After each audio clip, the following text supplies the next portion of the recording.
Okay, so this is the Bible study for 2 Samuel chapter 21, verses 1 through 14. And the text says, during the reign of David, there was a famine for 3 successive years. So David sought the face of the Lord. The Lord said, it is on account of Saul and his blood-stained house. It is because he put the Gibeonites to death. The king summoned the Gibeonites and spoke to them. Now the Gibeonites were not a part of Israel, but were survivors of the Amorites. The Israelites had sworn to spare them, but Saul in his zeal for Israel and Judah had tried to annihilate them. David asked the Gibeonites, what shall I do for you? How shall I make atonement so that you will bless the Lord's inheritance?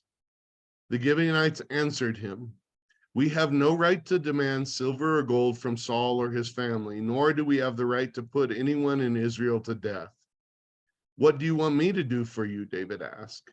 They answered the king, as for the man who destroyed us and plotted against us, so that we have been decimated and have no place anywhere in Israel, let 7 of his male descendants be given of us to be killed, and their bodies exposed before the Lord at Gibeah of Saul, the Lord's chosen one. So the king said, I will give them to you. The king spared Mephibosheth, son of Jonathan, the son of Saul, because of the oath before the Lord between David and Jonathan, son of Saul.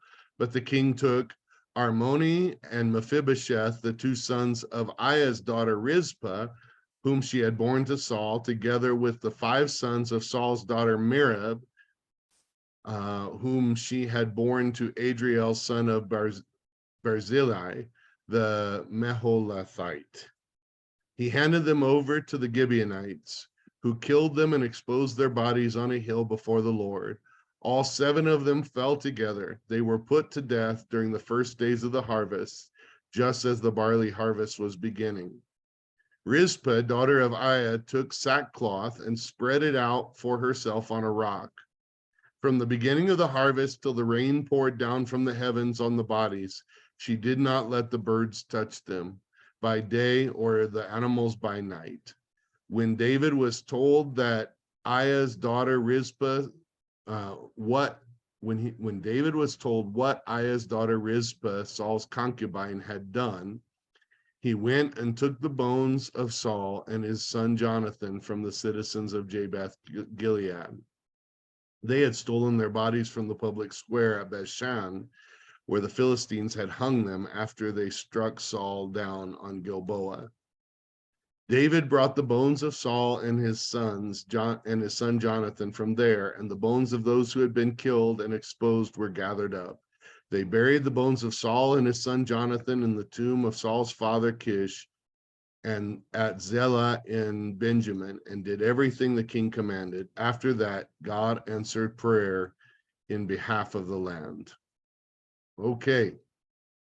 Well, I want to be sarcastic, but sarcasm may not come through on the video. So this is not any simpler for us to process, I think, than the other stories that we've been reading in 2 Samuel. So there's a lot of complexities in these real life stories. So we're going to have to dig into them. We're going to have to parse through them a little bit. So remember that you can download a PDF copy of this Bible study at www.abqnaz.org/alive so that you can follow along with us. Number 1 in our Bible study says, what happened in our text over the last few weeks? A, David was king, and then he sort of wasn't. By sort of, I think he wasn't, but he was. Absalom had himself crowned king. David kind of left, but David in a lot of minds was probably still king, but he, really you should be king for life, I think, is the way that it works. So he kind of was still king, but his son had taken over. B, David's son Absalom gained influence and then had himself anointed king. Yes. C, David left peacefully rather than fight his son for the throne, and some came with him and others threw stones. So there was a lot of people that wanted to go with David. They were staying with David. Some of those he sent back as almost like spies within the kingdom, within Absalom's court. Some people took that as an opportunity to really accuse and criticize David and attack David. David's men fought Absalom, and Joab killed Absalom, and that's true also. David came back, and some people asked for mercy, and a lot of people argued over who should have the honor of bringing David back, and that's true, and that was mind-blowing. Sheba asked for mercy. We witnessed sort of a conversation between David and Mephibosheth, and there's mercy given, it appears, for Ziba, that sort of thing. But then Sheba took off and took most of Israel because of this big argument over why does Judah get to bring the king back? Why don't we all get to bring the king back? We have more shares in the king than Judah. So then Sheba said, I'm taking all my people and we're going home. We're not with this guy. And so he's kind of trying to take over the kingdom, it appears. Sheba led all Israel, but not Judah, to desert David over this argument. But when he held up in a city, a wise woman had him beheaded and threw his head over the wall to save the city from attack, and David was again king over all Israel. And so that's a summary of something. Really, I think that's 5 or 6 weeks worth of Bible studies in those, but just that catches us up to what's going on. And now David is king again. And when David is king again, we find this situation that we're now facing in this week's text. So number 2 says, what do we learn now in 21:1? During the reign of David. And it feels like we needed to go through that process of review, because during the reign of David seems like a very sort of simple statement. It's definitely a general statement, but given what has happened, I think we're to assume that this reign of David is the reign of David after he came back. And we're continuing on this story of David, and now with him king once again. If this had happened in the last few chapters, it wasn't really during the reign of David at some level. That seems like a simple statement, but with regard to everything that has happened, it's maybe not as simple. David sought the face of the Lord. So that's something that we remember in David's early days was a common thing. And so that's good to hear that that's what he's doing now again after the sin with Bathsheba that really threw everything into chaos. It feels like God has restored him to the throne, and David in response is also returning to the way he handled things when he was seeking the face of the Lord before. The Lord told him, it's on account of Saul and his blood-stained house. It is because he put the Gibeonites to death. So God tells him, and this is important because this is really sets the stage and frames everything else that happens in this Bible study. And if we don't have this framing, we might respond, our gut reaction may be different than what it probably should. But we need to understand that David is told by God that Saul's sin in basically trying to exterminate the Gibeonites is the reason that Israel is now experiencing famine. Saul's dead and gone. David is king, but David hears from God that this sin of Saul became the sin of Israel, and nothing has been made right in this situation. And so all of Israel is now suffering because of this sin. And so then David wants to set about making that right, whatever that takes. And that's an important, I think if we don't understand that, then everything else seems just really unjust, and we're going to be upset with it. Number 3, who were the Gibeonites? And this is, I think, also important to understand in trying to process what's going on here and what this sin was. I mean, maybe it's enough to say that Saul put to death or attempted to put to death an entire group of people, but let's understand. A says they were people that God had already told Israel to destroy, so why is God so worried about this? And so that's an interesting thought.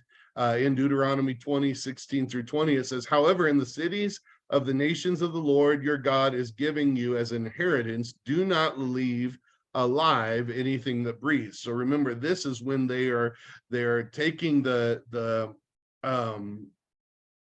promised land. God said, go in, take over this land. I've given it to you. These people that were, we can go even further back. These people that inhabit that land are Canaanites who were under a curse from God because of what their forefather did in the time of Noah. And so they not, and I know it's a generational curse, and we learn later God says, no, I don't hold people's children accountable for the sin of their father. I hold them accountable for what they have done. But we also understand that in generational curses, what often happens is the children follow in the father's footsteps. And so when we're holding somebody accountable, we're holding them accountable, yes, for the sin of the father, but ultimately they followed in their father's footsteps. And so it's this whole family who is guilty of the same sin. And that's why Christ is so important, because Christ breaks generational curses, that no matter what our parents have done, we don't have to follow in those footsteps by the grace of God and the power of his Spirit. And so, but the Gibeonites were not serving God. The Canaanites were not serving God. And so God gave their land to Israel, who would serve him. And he says, completely destroy them, the Hittites, the Amorites, the Canaanites, the Perizzites, the Hivites, and the Jebusites, as the Lord your God has commanded you. So the Gibeonites were a division of the Amorites, which were closely related to the Canaanites. And it says, otherwise, they will teach you, right? This is the generational curse I was just talking about. They will teach you to follow all the detestable things they do in worshiping their gods, and you will sin against the Lord your God. So they're worshiping other gods. They're not worshiping me. If you try to live in the same land with them, what's going to happen is you're going to end up worshiping the gods that they worship. They're going to influence you. He says, when you lay siege to a city for a long time, fighting against it to capture it, do not destroy its trees by putting an axe to them, because you can eat their fruit. Do not cut them down. So he's like, save the land. Don't destroy the land. That's obviously historically how some people took control or defeated somebody, is they burned the crops, they chopped down the trees, they made the land completely unusable. But he's saying, no, this is your promised land. I'm giving this to you. You can cut down trees that are not fruit trees if you need them for the battle, but don't like destroy all the food source, because this is what I'm giving you. So in Deuteronomy, we find out that the Gibeonites, it doesn't specifically mention the Gibeonites, but I'm not going to read every text in the Bible that shows us that the Gibeonites are part of this. But I think I'm going to read enough text here that that you'll be able to see. So the Gibeonites were among the people that is in the promised land that the Israelites were called to wipe out when they came into this promised land.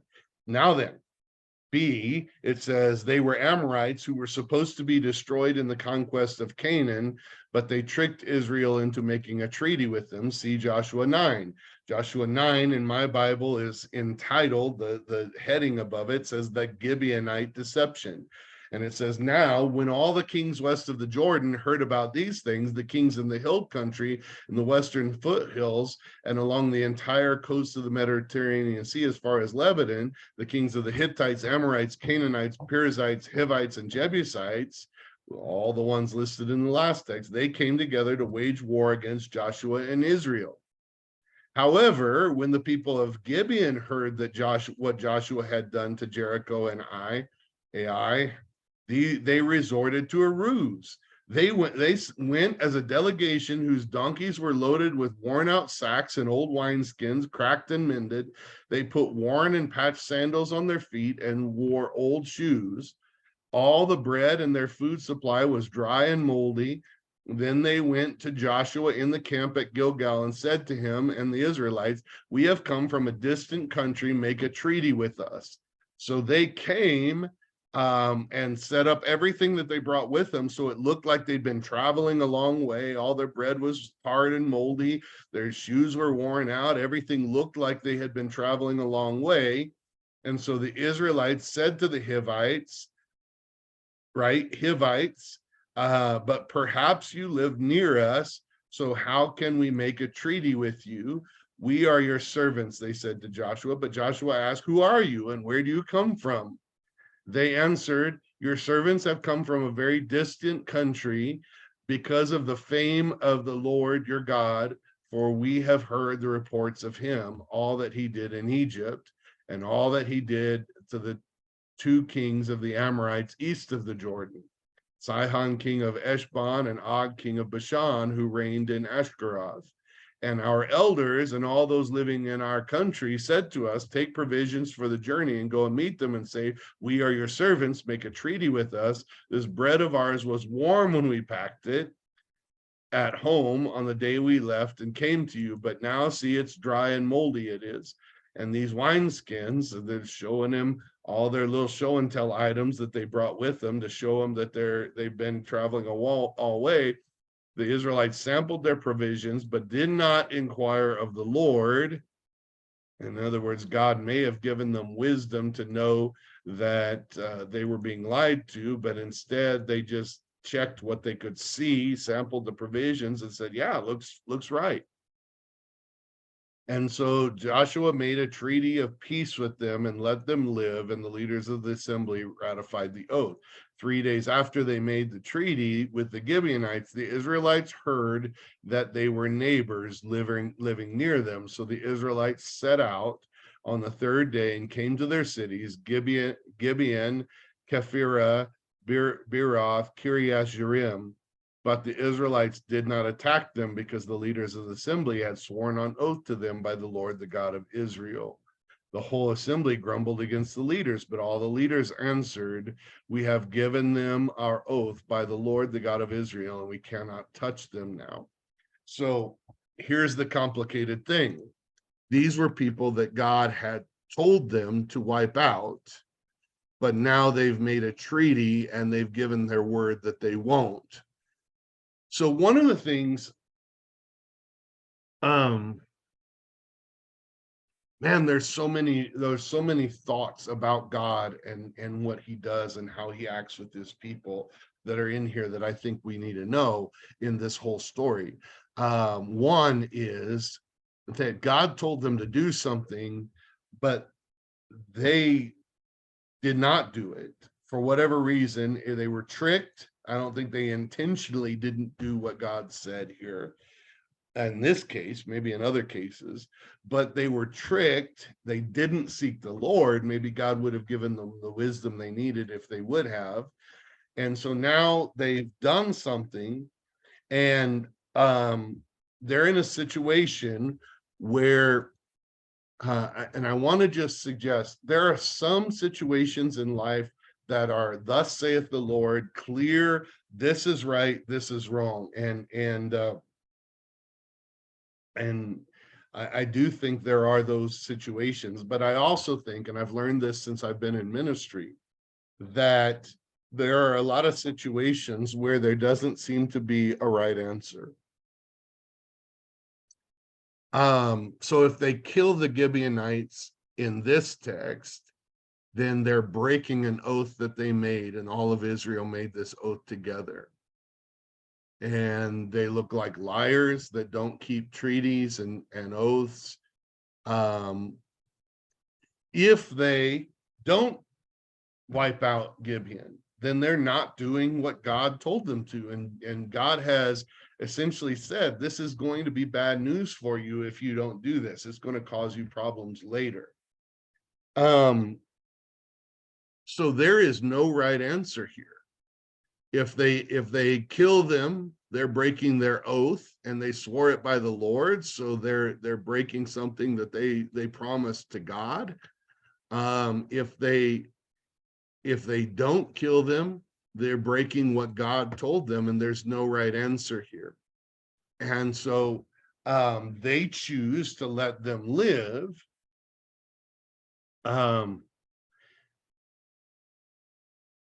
So we could read the rest of this text. It's a long time, but in verse 21 it says, they continued, let them live, but let them be woodcutters and water carriers in the service of the whole assembly.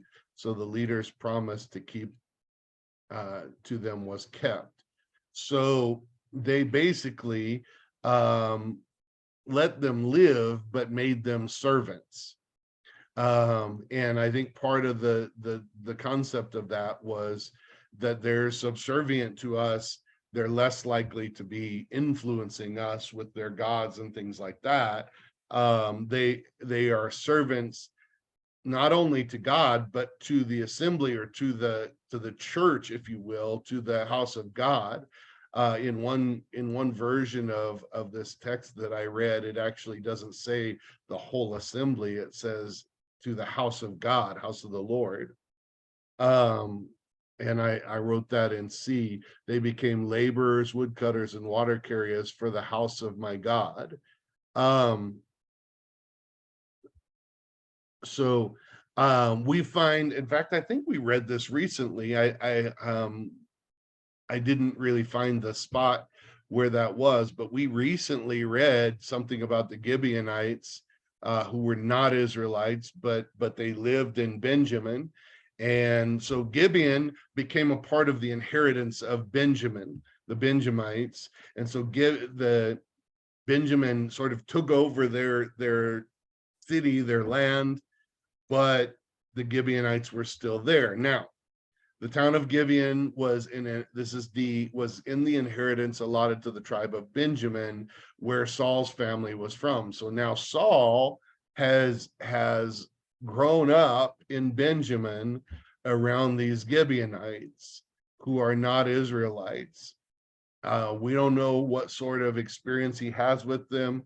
If there was something in that made him decide, you know what, these guys should have been wiped out to begin with. Now I'm going to wipe them out. But here's what he did in doing that. He did. Oh, by the way, in verse 27, it says to provide the needs for the altar of the Lord at the place the Lord would choose. And that's, follows up with that. That they were a part of the ministry of the house of the Lord. So, Saul decides, okay, I'm going to go against what was decided long ago about the Gibeonites and how we ought to respond to them properly. And instead, I'm going to exterminate them. I'm going to just start systematically killing them. Now, I know that without that context, when we read about in 2 Samuel, what is done to Saul's descendants, we're going to say, well, that's not fair. Well, they didn't do anything. why are we treating them like this? Why are we killing people? And we're going to be arguing about it, and we're going to be upset about it. But I just want to,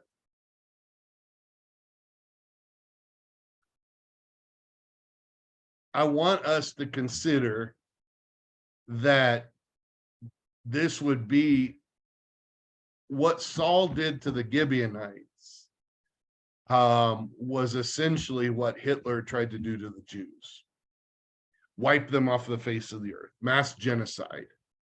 And so I think a lot of us consider Hitler like the worst of the worst. If whenever we're talking about like a bad person that sort of we can universally agree is a bad person that did such horrible things, it's almost unforgivable, and he would deserve any sort of punishment that we could ever dream up for him because of what he has done. I think Hitler's one of those universally agreed upon enemies or villains that is deserving of punishment. So we need to understand that what Saul did to the Gibeonites, it's one thing when they were at war, when they were coming into the land and they were going to war, and they were supposed to be taking over the land and wiping out these people. And but then later on, after God has allowed these people to live, Israel has voted together and agreed to allow these people to live. They are essentially servants for God's people and in the house of God. And Saul decides these people should no longer live. We're not at war. They're not powerful. They're not influential. And Saul just destroys this group of people anyway. And by the way, that would be the exact sort of people God would tend to look out for, is people who are not in a position of power, and somebody is performing an injustice on them. So now, when we think of what Saul did and how Saul's the punishment or the way that they come up with to make this right, let's take that into account. They lived in Israel, though they were not Israelites, is what he says, and that's true, and we've kind of went through that. Number 4, what did David do? Okay, so now we're coming into what did David do according to 21, 2 and 3. The king summoned the Gibeonites and spoke to them. So he called in these, essentially, the king summons essentially servants. And then B says David asked them what he could do for them to remove the curse that was on Israel because of Saul's actions.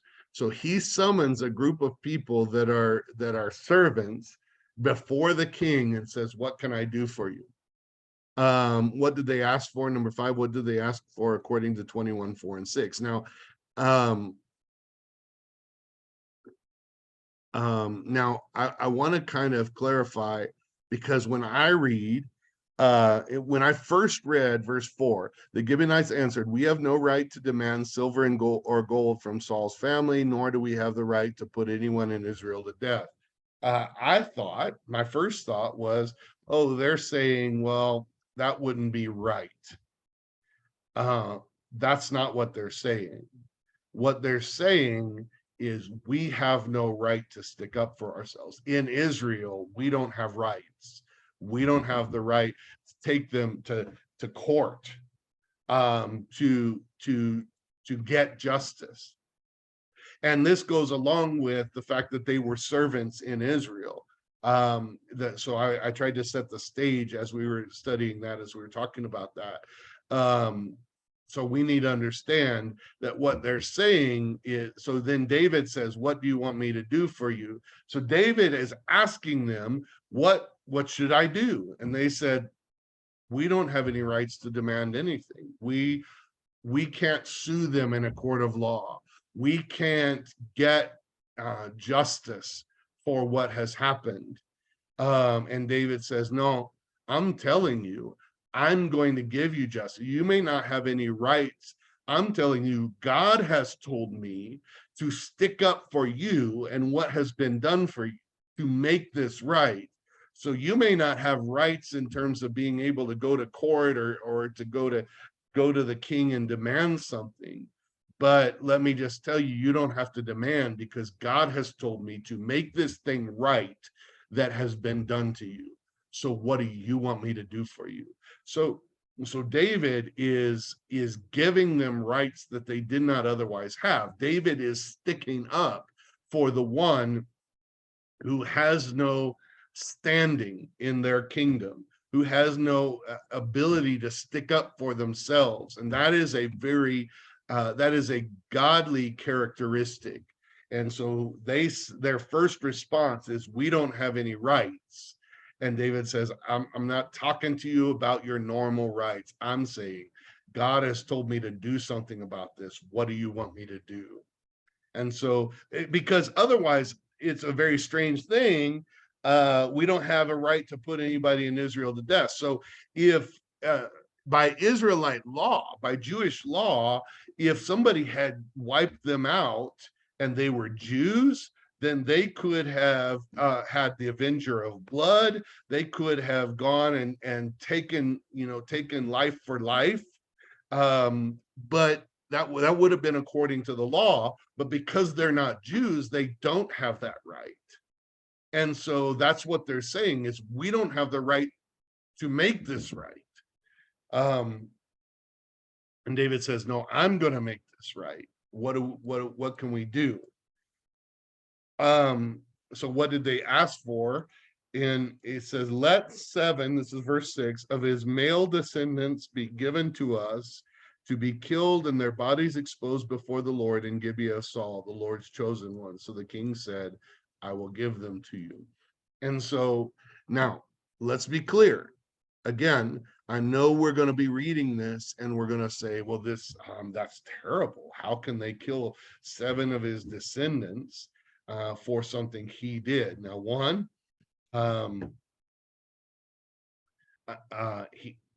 David protects the descendants of Jonathan, who we witnessed as we read was righteous and was not for the things that Saul did that were against God and against David. And so he protects the descendants of the one who was righteous. And when we talk about these generational curses, we know that as they're passed down, these people were likely living the same life of their father. And David likely chose the people that that was so for. So let's start there. And maybe that's an assumption, but let's start there. But the second thing is, 7 is a significant number. It is complete. It is perfect. It is finished.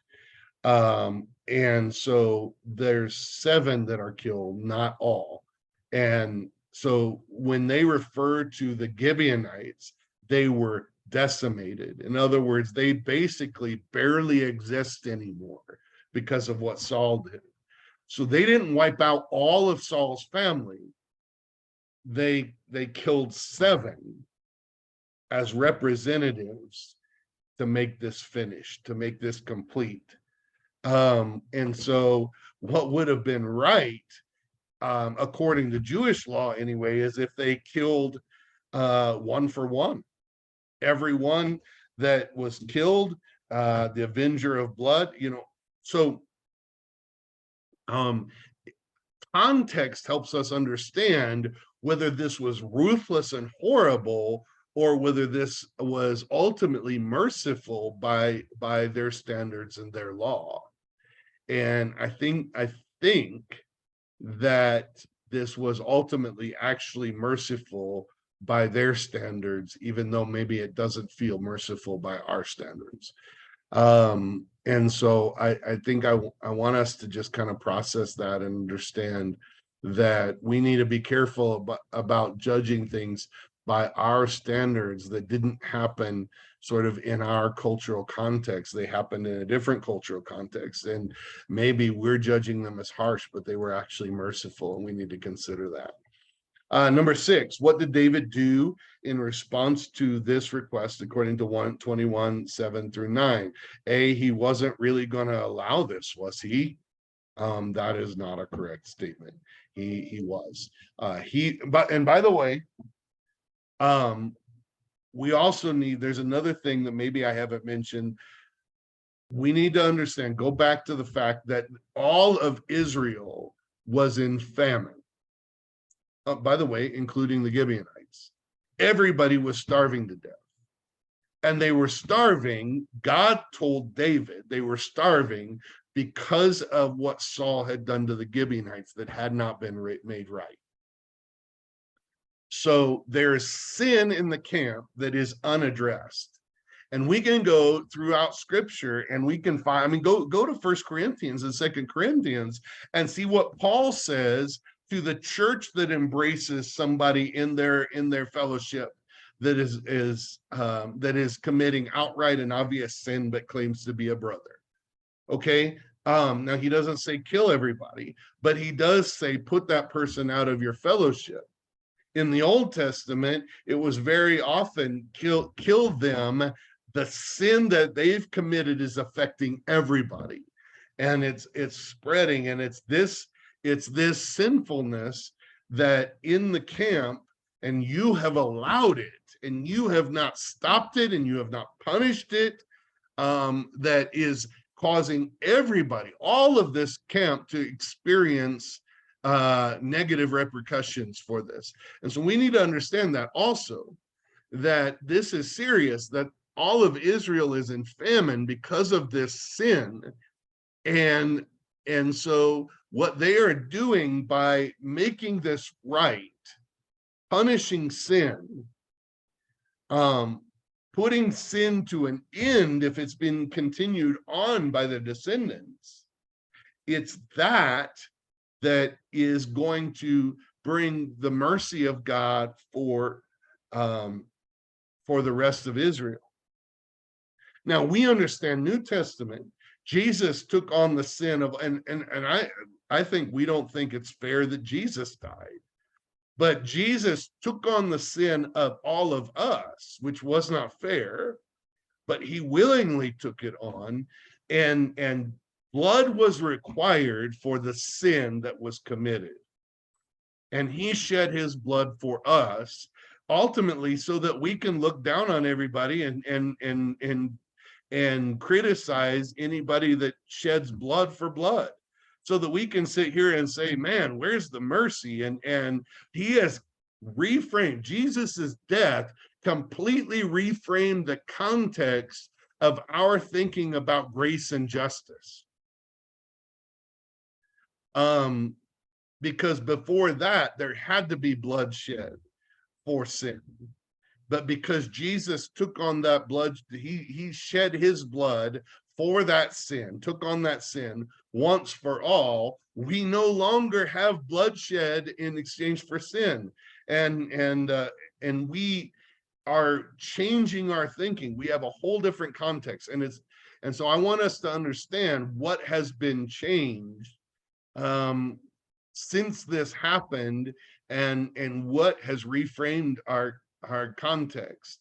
So we have a context for that kind of mercy and grace because of what Jesus did. But at this time, it had not been yet done, and changed our thinking about the cost of sin. Now, I think we still need to recognize what sin costs. I think when we make light of the cost, what sin cost Jesus and ultimately the Father, what he gave up for our sin, I think when we lose that, then we begin to minimize the significance and the danger and the how bad sin is. We've lost it. Because of that reframing. But in their context, they understood how big a deal sin could be, not just for one person, not just for one family, but for the entire nation, for the entire camp. um and it was no small thing to put somebody to death, and take care of and show people this is the consequence of sin. B, this may seem unfair, but it was proper justice according to the law, right? C, David spared Mephibosheth, son of Jonathan, because of his oath to Jonathan. That's right as well. And I would say his oath to Jonathan was not in a vacuum. It was because of Jonathan's heart and his righteousness. And ultimately, I think we can believe how he raised his kids to be also. D, David handed over the sons of Rizpah and 5 grandsons, sons of Saul's daughter Merab, Michal, whom she bore to Adriel. And so he handed over 5 other, 5 grandsons and 2 of the sons of Rizpah, who was one of Saul's concubines. And that's who he handed over to make atonement for this sin of Saul. Number 7, what did Rizpah do about this according to 21:10? So we find out that she laid out sackcloth. She camped out there and kept, because they were killed and then they were just laid out. And she kept the birds off of them and kept the wild animals off of them, and basically tried to ensure that despite them being laid out there, that they received proper dignity and their whole bones weren't carried off by wild animals and they were eaten by wild animals, that they could still be buried properly in one piece despite being exposed like that. And the second part said, what did David do next? According to 21:11-14, he heard about what she was doing, and he gathered up the bones of Jonathan and Saul, and he buried the bones of these 7 with Jonathan and Saul, gave them a proper burial, gave them a burial together in the right place. Remember, it says it in a funny way in this text, because it says that the folks had stolen the bones. They didn't steal them from Israel or from Saul's family. They stole them from the enemy's camp, where the enemy had exposed them. They took them down because they had been hung up and exposed in front of everybody. So they went and stole them and took them and buried them properly then too. If you weren't with us when we studied that, you might miss that. But these guys that stole them in verse 12, they weren't bad guys. They were guys that were being gracious and generous and had taken them down. But now David is taking them and burying them in one place for a proper burial. Number 8, so much of what we have been reading in 2 Samuel offends our modern sensibilities. Although many of us might not think war, killing people, or the death penalty is ever okay, what God inspired messages can we still receive from these texts? Well, one is the seriousness of sin, that sin sends us down a wrong path. Sin, even in the camp, if it's not dealt with, can affect the whole assembly, can affect the whole people of God, because we've allowed sin to continue and not to be addressed. And I think that's definitely something that is again seen in this. That we can see that God honored, that God, I think, shifted, as much as he wanted everybody to be destroyed when they went into the promised land, so they would not be negatively impacted by these people that worshiped other gods. Once the treaty was made with Gibeon, God affirmed their honoring that treaty. And even when the Gibeonites became servants in the house of the Lord, essentially, or maybe not in the house of the Lord, but to the house of the Lord, they were doing these things that were needed for operating the house of the Lord. Then God protected them. God made sure that they got justice despite them not being not having access to justice in the traditional sense, in the way that the law was written. That's something. God looked out for them and punished all of Israel because they were wronged. I think that's a significant spiritual truth.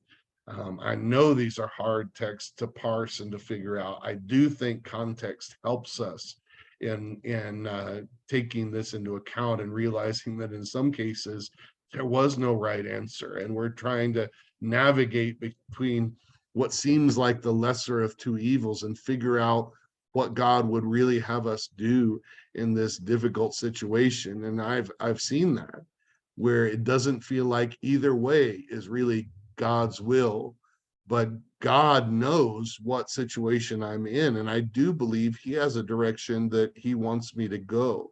If I'm looking at the law, then it's going to seem like two evils, and the lesser of two evils I'm choosing, because neither one are right with the law. But if I'm keeping my eyes on God and asking for his will, I think he does have a preference. I think he does care, and I think he will guide me. And then you're going to say, well, why did you do that? It looked like that was wrong. Well, the other option looked wrong too. So I'm trying to follow God as he guides me through this world that is marred by sin, and he knows what has been done before, and he's guiding me with that into account. He's not standing there saying, well, I mean, in a perfect world, what I really wanted you to do was this, but you've screwed it up so much you can't even do that. So I guess you're just messed over. I guess you just have no good option. Sorry about you. He's not saying that. He knows the context in which we live. He knows what sin has brought about in this world, even if it wasn't our sin. And he has a path for us to go that accomplishes his will within even that context of this sinful world. I really believe that. And I think those are important concepts for us to talk about.